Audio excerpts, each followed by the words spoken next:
American Airlines ప్రాంతీయ jet US Army Black Hawk helicopter ఢీకొన్న ప్రమాదంలో మరణించిన వారిలో భారతీయ యువతి ఉండడం విషాదాన్ని నింపింది.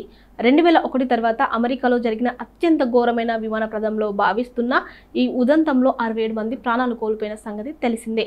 America Ronald Reagan national airport వద్ద జరిగిన ఘోర విమానంలో 26 ఏళ్ల అప్రా హుస్సేన్ రాజా కూడా చనిపోయారు. దీంతో బాధితుడి కుటుంబం విషాదంలో మునిగిపోయింది. ఆమె భర్త అహ్మద్ స్నేహితుల మధ్య శోకసంద్రంలో మునిగిపోయారు. వైద్యుడిగా చాలా మందికి వైద్యం చేశాను, సలహాలు ఇచ్చాను, చాలా మరణాలను చూశాను, కానీ ఇలా జరుగుతుందని అనుకోలేదంటూ భావోద్వేగానికి లోనయ్యారు. ఆమె అక్కడ ఒక ఆసుపత్రి కోసం టర్న్ అరౌండ్ ప్రాజెక్ట్లో పనిచేయడానికి నెలకు 2 సార్లు విచితకు ప్రయాణించిందని చెప్పారు. తన కెరీర్లో రాణిస్తూ ఎంతో మందికి ఆదర్శంగా నిలిచిందని గుర్తు చేసుకున్నారు.